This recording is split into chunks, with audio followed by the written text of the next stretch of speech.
কোরআন শরীফে আছে সমস্ত জাহান্নামীর পরিচয় আল্লাহ একসাথে বলছে, উলাইকা হুমুল গাফিলুন। এই সবগুলো লোক জাহান্নামী কেন হলো? আল্লাহ নিজে বলছে এরা ছিল গাফেল। এরা ছিল কি ভাইয়া?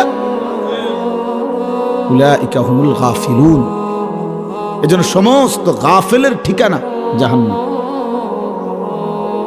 কোরআন শরীফের আয়াতে ওয়ালাকাদ যারানা লি জাহান্নামা কাসীরাম মিনাল জিন্নি ওয়াল ইনস। আমি আল্লাহ জিন এবং মানুষ অগণিত দিয়ে জাহান্নাম পূর্ণ করব।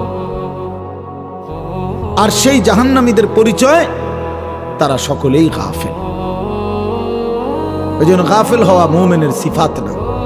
মুমিন গাফেল হইতে পারে না, এক মিনিটও না, এক মিনিটও। আল্লাহ তাআলা বলছে মুমিন সর্বদাই, মুমিন যেন সজাগ থাকে, সচেতন থাকে। গাফেল হইলেই নফস তোমারে ধোঁকা দিবে, গাফেল হইলেই শয়তান তোমাকে ধোঁকা দিবে। আর শয়তানু জাসিমুন আলা কলবি ইবনে আদম। শয়তান বনি আদমের কলবের মধ্যে ওঁত পেতে বসে থাকে। ইযা যাকারাল্লাহ খানাসা।